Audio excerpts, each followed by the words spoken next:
En el corazón del Juncal, una aldea reseca y olvidada por el progreso, la muerte del viejo don Eloy no había sido una sorpresa, pero su testamento sí lo fue. Eloy Obregón, apodado el Patriarca Silencioso debido a la inmensidad de sus posesiones y su carácter parco, había dejado sus vastas extensiones de tierra, su ganadería de pura cepa, y su casona de adobe noble al sobrino más cercano, un holgazán citadino que apenas recordaba la faz de su tío. Pero a Elvira, su única nieta, hija de su difunta y rebelde hija, le había legado algo que provocó un murmullo entre los asistentes a la lectura notarial, un murmullo que pronto se convirtió en carcajada abierta y cruel. Elvira se mantuvo en pie, inmóvil como una estaca clavada en la tierra dura, sus ojos del color del café fuerte fijos en la lista de bienes. Tenía 25 años, una espina dorsal de acero forjada por la necesidad y una educación limitada pero una inteligencia afilada. No había llorado la muerte de su abuelo, la relación había sido una coexistencia fría, basada en el deber y el silencio. Él la toleraba, ella lo cuidaba. Fin de la historia. El notario carraspeó, incómodo por la atmósfera densa, y a su nieta, la señorita Elvira Obregón, le lega, además de la libertad de seguir residiendo en el pequeño anexo de la propiedad principal hasta que el nuevo dueño decida el uso de la misma, 5 gallinas viejas. El silencio que siguió fue roto por el bufido de don Rogelio Obregón, el sobrino, un hombrecillo rollizo con un bigote cuidado y una sonrisa de superioridad que le partía el rostro. 5 gallinas. Elvira, mi querida prima, parece que tu valor se mide en plumas y cacareos. Las risas se propagaron como una plaga. Elvira sintió un ardor amargo subirle por la garganta, pero no permitió que las lágrimas se formaran. No era por la insignificancia del legado, sino por la humillación pública. El patriarca silencioso había lanzado una última, cruel burla desde la tumba. Le había negado el respeto y el reconocimiento que creía merecer por los años de servicio, los platos servidos en silencio y las noches de fiebre vigiladas con dedicación. Le había dado nada en la tierra de las promesas incumplidas.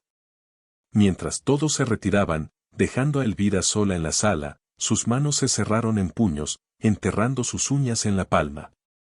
5 gallinas. 5 criaturas decrépitas, con las patas escamosas y los ojos vidriosos, que apenas ponían un huevo a la semana si el clima y el ánimo se lo permitían. 5 vidas que, según el inventario, apenas valían lo suficiente para comprar un saco de maíz. Caminó lentamente hacia el gallinero, su rincón del patio trasero, donde sus posesiones ruidosas la esperaban. Las gallinas, bautizadas por ella con nombres grandilocuentes, la reina Isabel, la monarca, la condesa, la duquesa y la marquesa, la miraron con su típica indiferencia aviar. No eran ponedoras de oro, eran una carga. Pero al verlas, una chispa diferente se encendió en el interior de Elvira, una fría y calculadora furia que desplazó a la amargura. Elvira no era de las que se lamentaban de su suerte, era de las que la forjaban con sus propias manos, aunque éstas estuvieran cubiertas de tierra y escamas. El pueblo del Juncal se regiría por la lógica de don Rogelio, el nuevo amo, la tierra era poder, y el dinero era su eco. Pero Elvira sabía algo que ellos habían olvidado en su prisa por juzgar y reír. El patriarca silencioso, más allá de la crueldad, siempre había predicado una única verdad: lo que no te cuesta el alma, no vale el suelo que pisas. Quizás, solo quizás, 5 gallinas viejas eran el precio exacto de su alma. La promesa de que la humillación de ese día no sería la última página de su historia, sino el prólogo sangriento. Elvira miró a la reina Isabel, la gallina más grande y dominante, que parecía mirarla con una mezcla de reproche y sabiduría ancestral. Muy bien, reina Isabel, susurró con la voz rasposa por la emoción contenida. Si esto es todo lo que me queda, lo usaré para comprar todo lo demás. Todo. El sol se ponía, tiñendo el horizonte de ocres y rojos violentos, un presagio de los tiempos agitados que se avecinaban para el Juncal. La noche que siguió a la lectura del testamento, Elvira no durmió. En lugar de eso, encendió una lámpara de queroseno en el pequeño anexo de adobe, un cubículo modesto que se sentía más como una celda que como un hogar. Sobre la mesa de pino descolorida, desdobló un mapa del pueblo de El Juncal que había dibujado de memoria en sus ratos libres, un vicio cartográfico que su abuelo había desaprobado, considerándolo tiempo perdido en fantasías. Don Rogelio Obregón, el nuevo propietario, ya había anunciado su intención de vender la mayor parte de las tierras heredadas para invertir en negocios urbanos, considerando la agricultura como un pasatiempo sucio y lento. Este anuncio, que causó pánico entre los arrendatarios y peones de la zona, fue la primera grieta en el monopolio de la tierra. Elvira, sin embargo, no vio pánico, vio una oportunidad, un vacío de poder que el dinero citadino de Rogelio no podría llenar. Su capital era ridículo, 5 gallinas seniles y, según el notario, el valor de sus escasas puestas. Pero Elvira poseía un activo intangible que valía más que todos los acres de su abuelo, el conocimiento íntimo de la tierra. Desde niña, había caminado con su abuelo, no de la mano, sino a una distancia respetuosa, absorbiendo en silencio cada detalle, donde se hundía el nivel freático. ¿Qué tipo de tierra retenía mejor la humedad para el cultivo de secano y, crucialmente, las rutas migratorias de las plagas y los patrones cambiantes del viento? Elvira sabía que la riqueza de don Eloy no radicaba solo en el tamaño de sus campos, sino en un recurso mucho más esquivo, la raza de sus aves de corral. El patriarca silencioso había mantenido una línea genética de gallinas que, aunque viejas y de baja producción, eran portadoras de una resistencia y un genoma que Elvira recordaba haber oído mencionar vagamente en las conversaciones de su abuelo con veterinarios. Eran las gallinas negras de El Juncal, una estirpe casi extinta, famosa en el pasado no por su cantidad, sino por la calidad nutritiva y el tamaño inusual de sus huevos. Un producto gourmet que se había dejado de comercializar por la moda de la producción masiva. Su estrategia comenzó con un acto de fe. Dedicó sus siguientes días no a buscar un trabajo de jornalera, como esperaban todos en el pueblo, sino a la rehabilitación de sus gallinas. Utilizó sus últimos ahorros para comprar un puñado de semillas de girasol y alfalfa, y los mezcló con las sobras de la cocina. Descartó la alimentación industrial y volvió a las dietas ancestrales que recordaba de su niñez, forraje verde, insectos recogidos meticulosamente y cáscaras de huevo trituradas para el calcio. En solo 2 semanas, el milagro se insinuó. Aunque seguían poniendo poco, los huevos de la reina Isabel y la condesa no eran meros huevos, eran joyas de cáscara marrón oscura, de yema anaranjada intensa y un sabor concentrado. Elvira tomó 3 de estos huevos, los más grandes, y caminó hasta el mercado central. En lugar de venderlos en el puesto de víveres, se dirigió a la cantina de don Pascual, el lugar donde los terratenientes y comerciantes locales hacían sus tratos matutinos. Don Pascual era escéptico. ¿Un huevo a 3 veces el precio del resto? ¿Estás loca, Elvira? Nadie paga tanto por un huevo viejo. Elvira no debatió. Colocó los huevos sobre la barra, con una firmeza que contrastaba con su ropa humilde. No son viejos, don Pascual. Son raros. Pruebe uno en una tortilla o, mejor aún, un solo huevo frito para su desayuno especial. Si no es el huevo más sabroso que haya comido en 10 años, me voy y le doy el resto de mis 5 gallinas. Pascual, un hombre de apetito legendario, aceptó el desafío. Al probar el huevo frito, el silencio se instaló en su rostro. La intensidad del sabor, la textura de la yema, la calidad. Era la esencia de la tierra concentrada en una sola comida. A la mañana siguiente, no solo compró los huevos de Elvira a su precio exorbitante, sino que le pidió que solo se los vendiera a él. Elvira había encontrado su nicho, su monopolio. Elvira Obregón no estaba vendiendo huevos, estaba vendiendo el lujo perdido y la memoria del sabor a una clientela que podía permitírselo, los pocos y poderosos del pueblo que despreciaban la nueva producción masiva. Su meta no era hacerse rica vendiendo huevos, sino generar un flujo de caja pequeño pero constante, inalcanzable para cualquier otro productor. El dinero le daría una cosa, independencia y la capacidad de esperar el momento exacto para actuar. Mientras Rogelio se preparaba para vender tierras al mejor postor extranjero, Elvira se preparaba para ser el único postor local con visión a largo plazo. El negocio de los huevos raros de las gallinas negras, aunque modesto en volumen, era excepcionalmente rentable.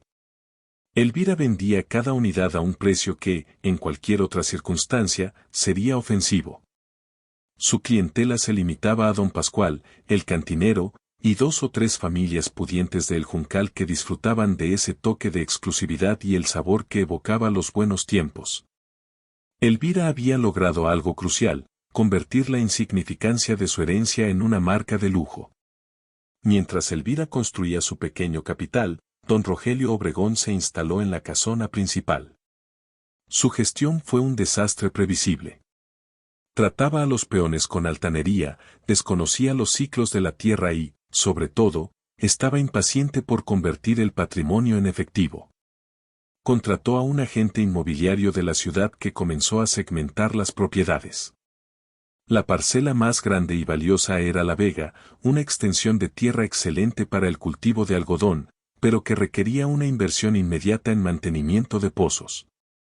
Rogelio, queriendo liquidez inmediata, puso a la venta La Vega a un precio rebajado, con la condición de que la venta se cerrara en menos de 60 días.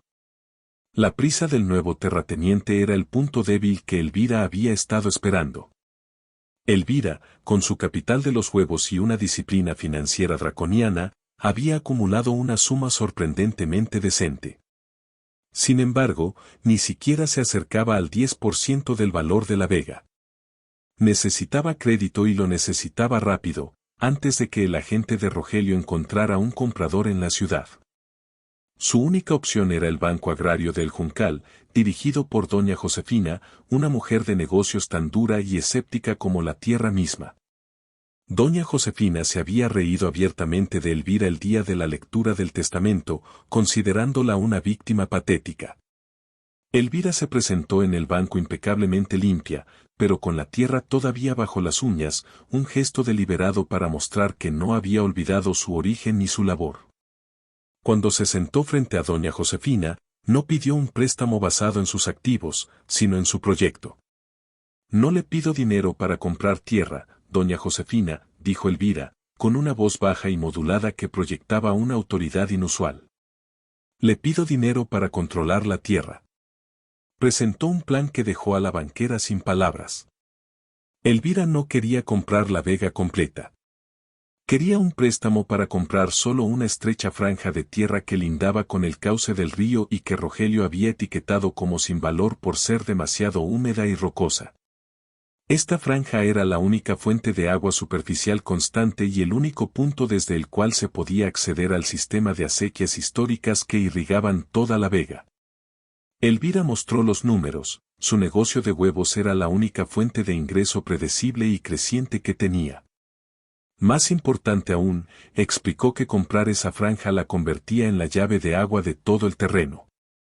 Cualquiera que compre La Vega tendrá que negociar conmigo por el derecho de paso y el uso del agua, explicó Elvira con una calma gélida.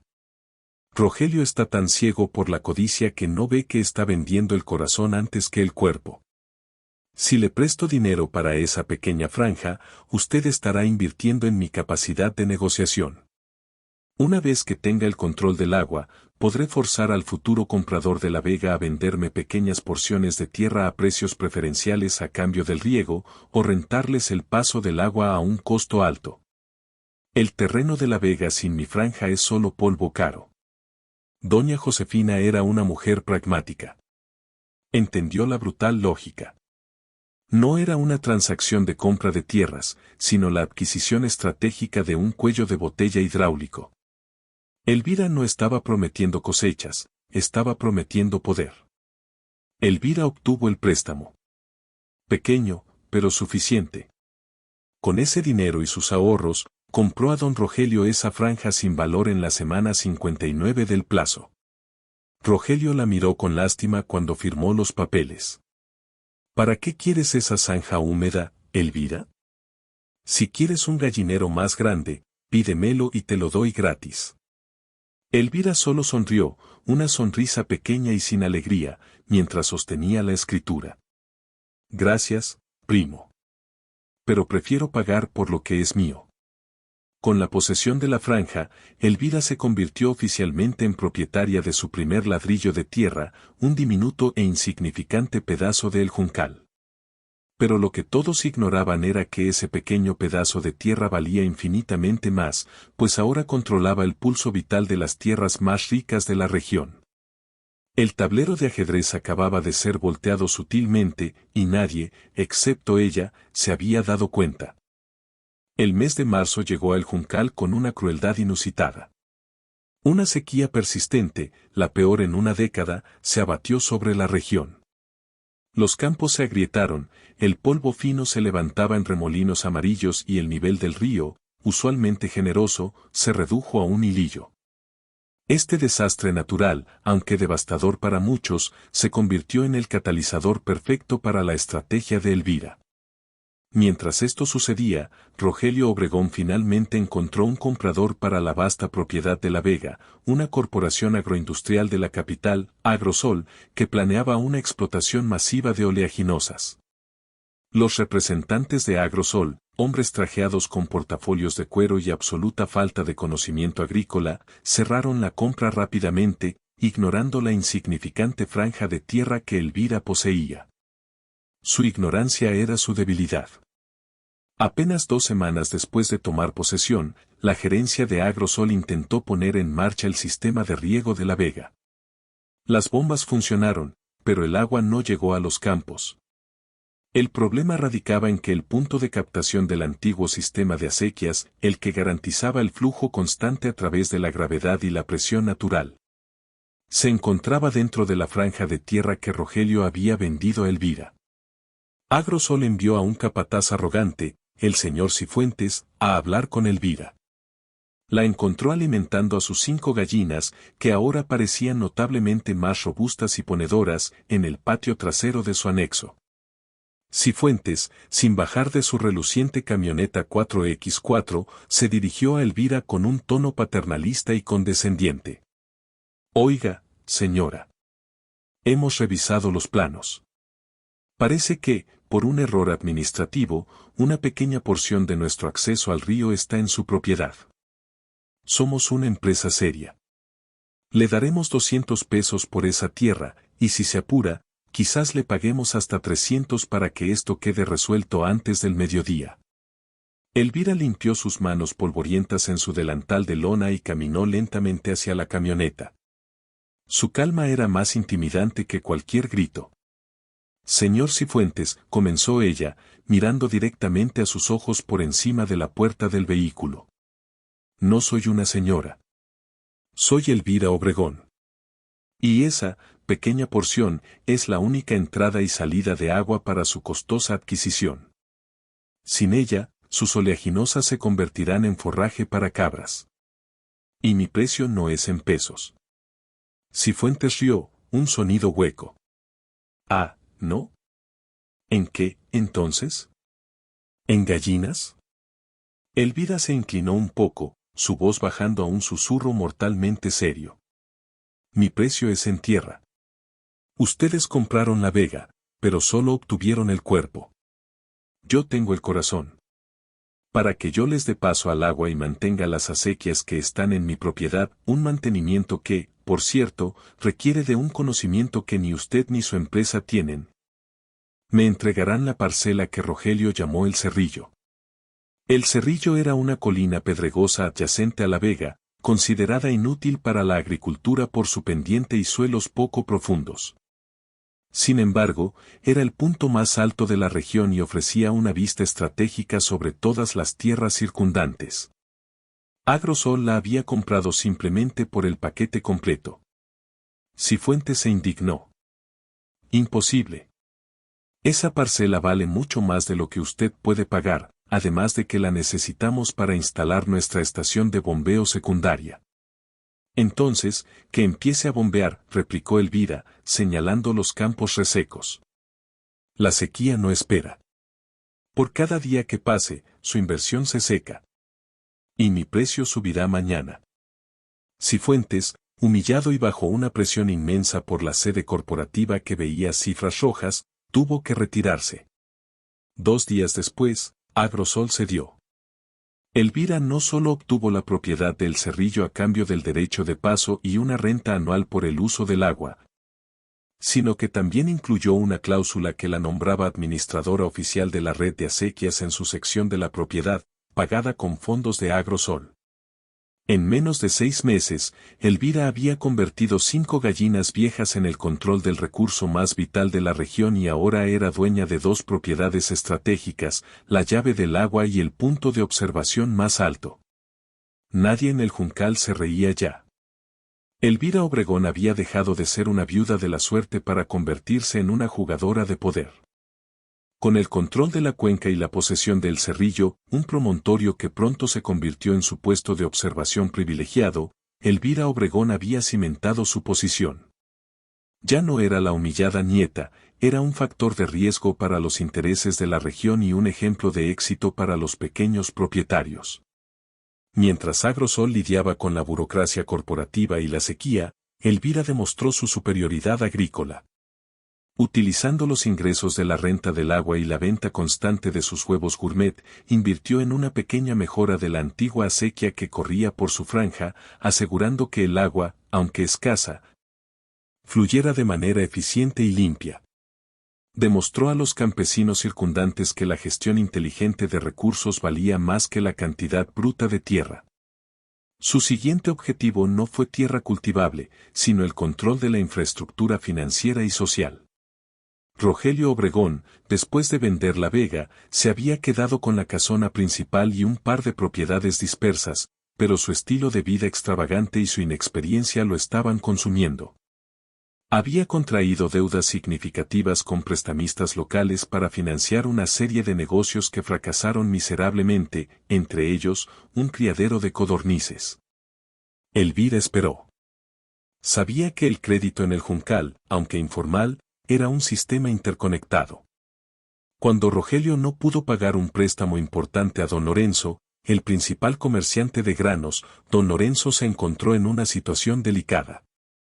En lugar de ejecutar la propiedad, un proceso largo y costoso que podía dejarlo sin liquidez para la próxima cosecha, buscó a Elvira.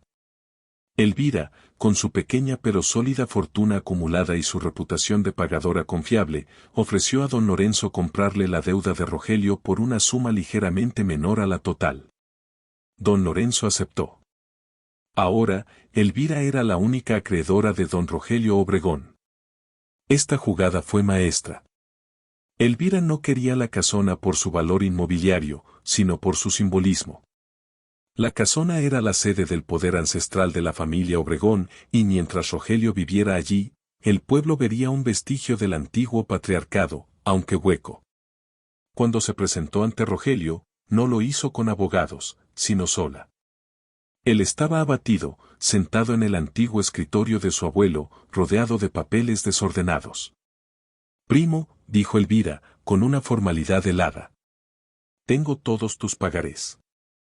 Sé que no puedes pagar. Podemos ir a la corte y te quitarán la casona, la tierra restante y hasta el coche, dejándote sin nada y con una reputación arruinada».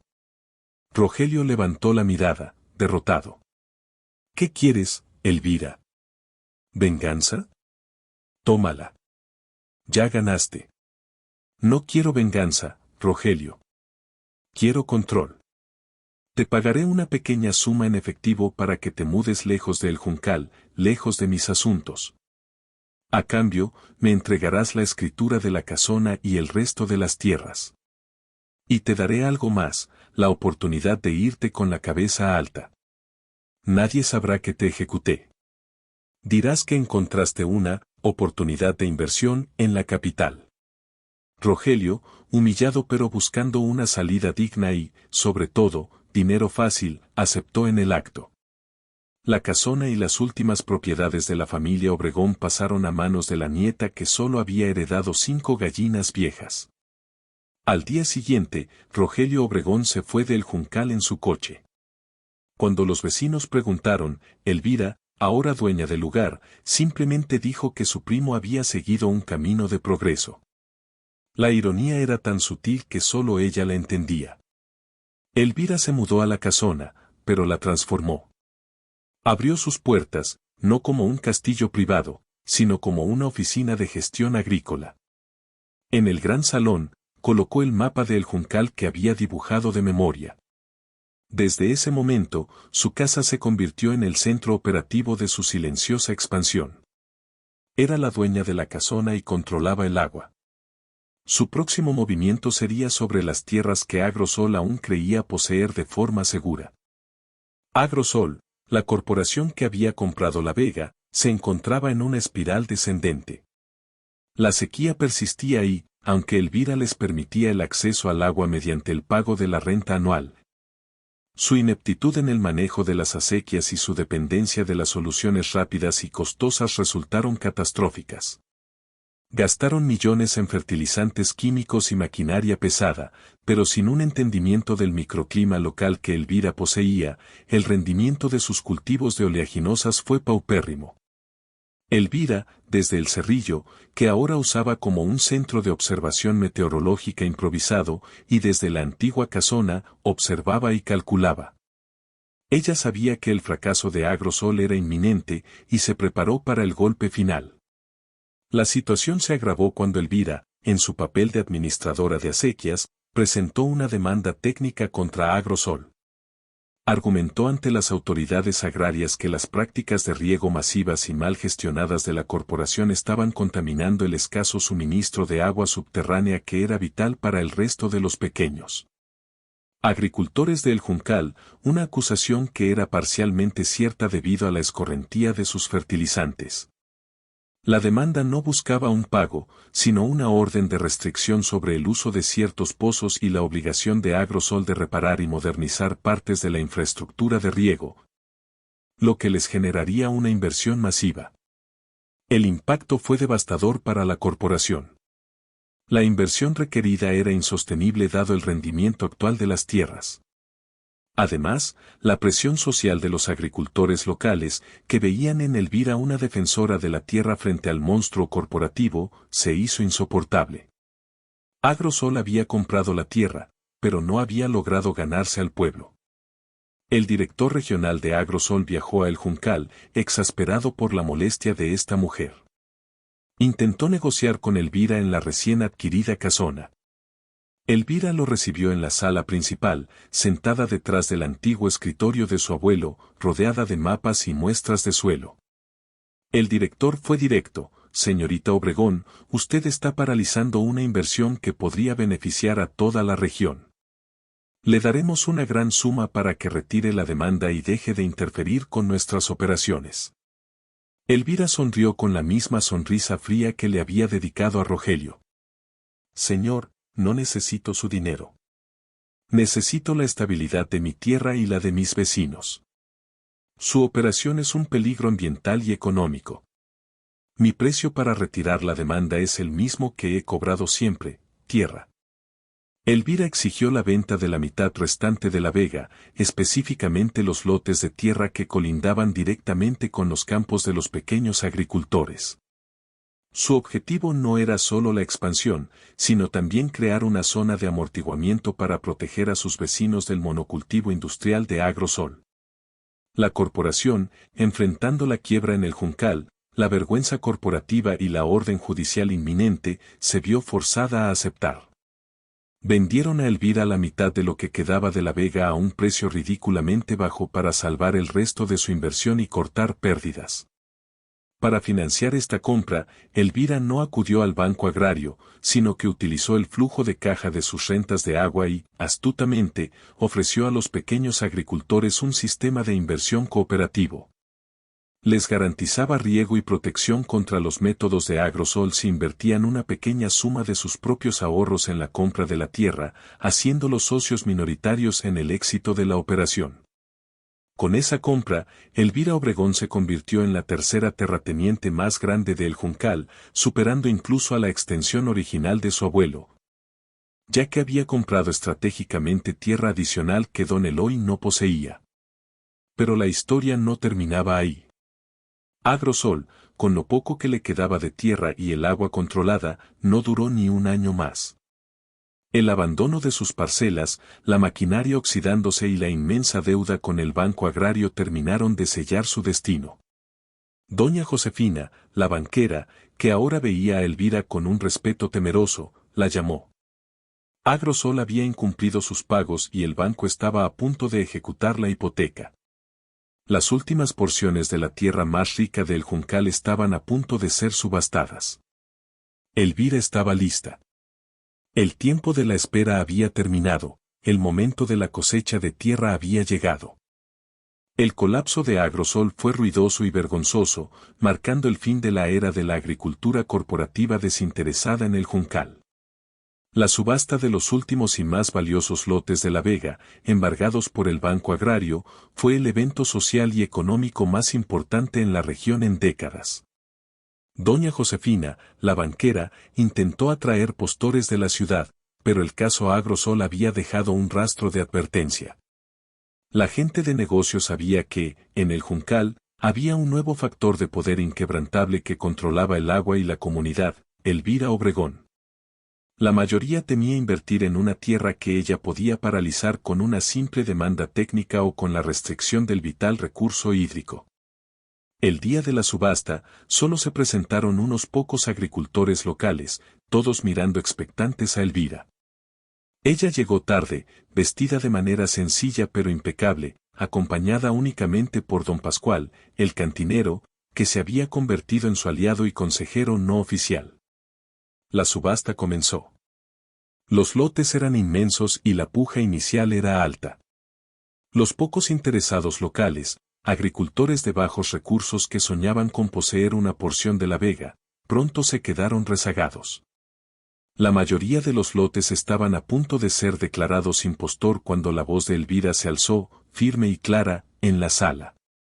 Por los lotes 1, 2, 3 y 4, ofrezco la suma total de $, monto global, punto. El número que citó era exactamente lo que el Banco Agrario necesitaba para cubrir la deuda de Agrosol, ni un centavo más ni uno menos. El salón quedó en un silencio sepulcral. Doña Josefina la miró con asombro. ¿Con qué garantías, Elvira? Es una suma considerable. Elvira se puso de pie y colocó sobre la mesa un fajo de documentos. No eran pagarés ni letras de cambio. Eran los títulos de propiedad de todas las tierras que había adquirido en los últimos años, la franja de agua, el cerrillo, la casona, la mitad de La Vega. Y, además, un contrato de exclusividad a largo plazo con una importante cadena de tiendas delicatessen de la capital para el suministro de sus huevos negros de estirpe pura. Su negocio, iniciado con 5 gallinas, no solo se había mantenido, sino que se había expandido hasta ser una microempresa de suministro de alta calidad, garantizando un flujo de caja constante y predecible que superaba con creces los requerimientos del banco.